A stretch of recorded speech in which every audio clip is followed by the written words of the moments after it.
For most of human history, money did not exist. People grew crops, raised animals, and traded what they had for what they needed. A goat for a sack of grain, labor for shelter, favor for favor. There was no currency, no banking system, and no concept of wealth as we understand it today. Money only appeared when a small class of merchants needed a tool to make long-distance trade easier.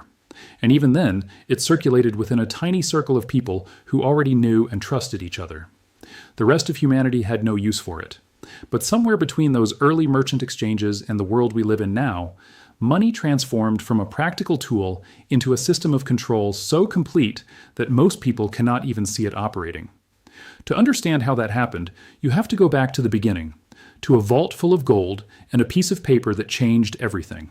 The earliest banks were not banks at all. They were wealthy merchants who had accumulated so much gold through trade that other merchants began asking them to hold it for safekeeping. The arrangement was simple. You brought your gold to the merchant, he stored it in his vault, and gave you a receipt.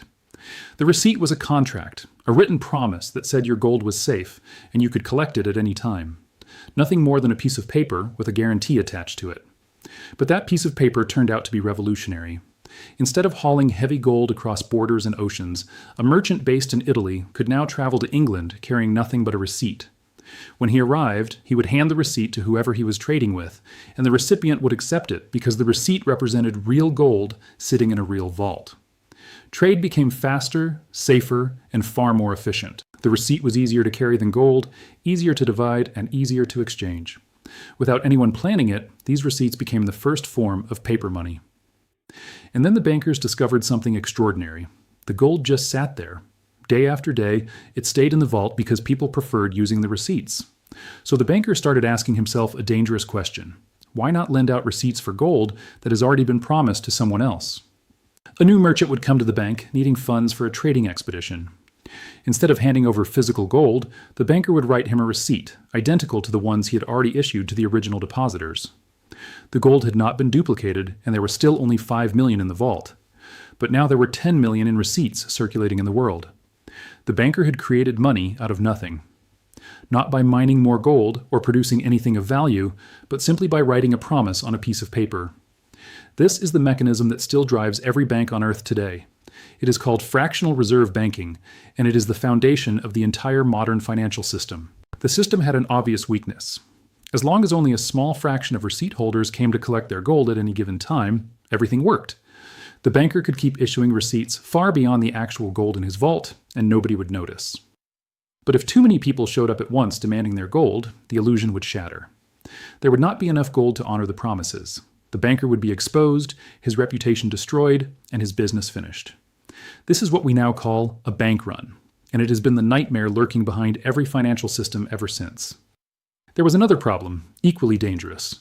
The bankers needed to lend their newly created money to someone in order to earn a return on it. In the modern world, that money goes to entrepreneurs and businesses. But in the medieval world, there were no entrepreneurs. The biggest borrowers were kings and nobles, and they needed money for one thing above all else: war. Lending to a king was enormously profitable when it worked, but it carried two devastating risks. The king could die in battle, taking the debt with him to the grave, or worse, the king could simply refuse to pay. A monarch with an army at his command had little reason to honor a debt to a merchant with none, and there was nothing the banker could do about it alone. So the bankers adapted. They formed partnerships with other banking families across Europe, often sealed through intermarriage. These alliances created networks of mutual protection that functioned as cartels. If one bank faced a run on its gold, it could borrow from its partners to cover the shortfall. If a king refused to repay his debts, the cartel could collectively fund his enemies, finance a rival claimant to the throne, or bankroll a war to remove him from power entirely. These banking cartels became so powerful that they could dictate the fate of nations. They decided which kings survived and which fell, which wars were funded and which were starved of resources, which economies thrived and which collapsed. The power no longer belonged to the man on the throne, but to the men who controlled the money behind it. And this network of interconnected banking families managing risk, enforcing debts, and manipulating power across borders is the direct ancestor of what we today call central banking. This is where the story takes a turn that most people are not prepared for. If banks can create money by writing receipts for gold that does not exist, then money is not a finite resource. It never was, because a bank can issue as many receipts as it wants. A central bank can create as much currency as it needs.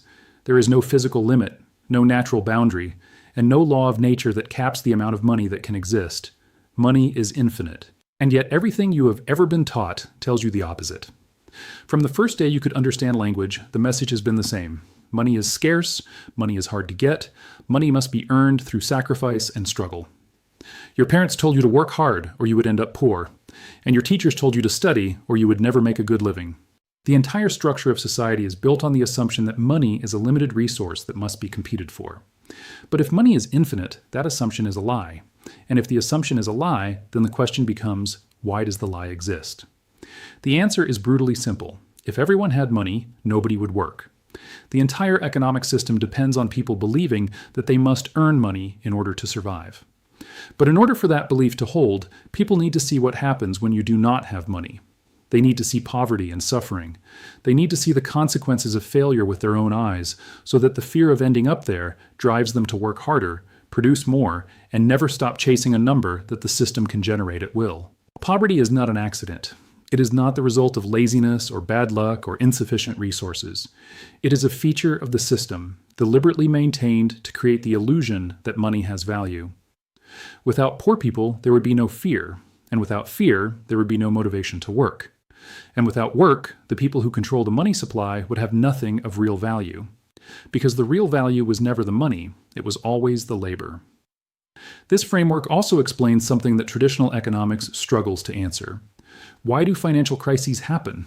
Why do stock markets crash? Why do economies collapse and millions of people lose their jobs in cycles that seem to repeat every decade or two? The conventional answer is that crises are caused by market failures, policy mistakes, or unpredictable shocks.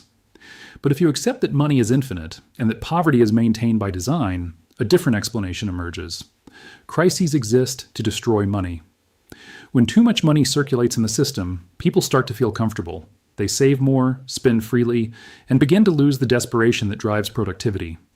A crisis resets the balance. It wipes out savings, eliminates jobs, and floods the population with fresh fear.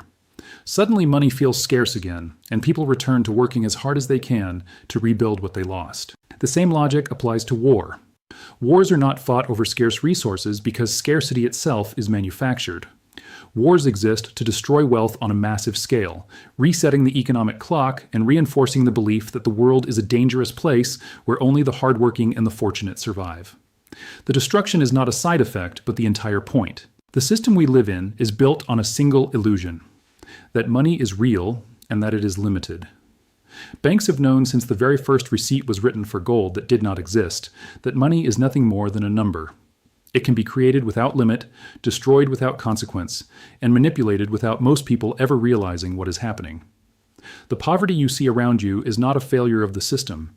It is the system working exactly as intended. Because without the fear of poverty, there would be no reason to chase wealth. And without the chase for wealth, the people at the top would lose the only thing that actually matters: your labor. Every crisis, every war, every cycle of boom and bust follows the same pattern. Money is created, distributed just unevenly enough to keep the machine running, then periodically destroyed to remind everyone that it is precious. The game never changes, only the players rotate. And the house always wins, because the house wrote the rules, printed the chips, and convinced everyone at the table that the game is fair.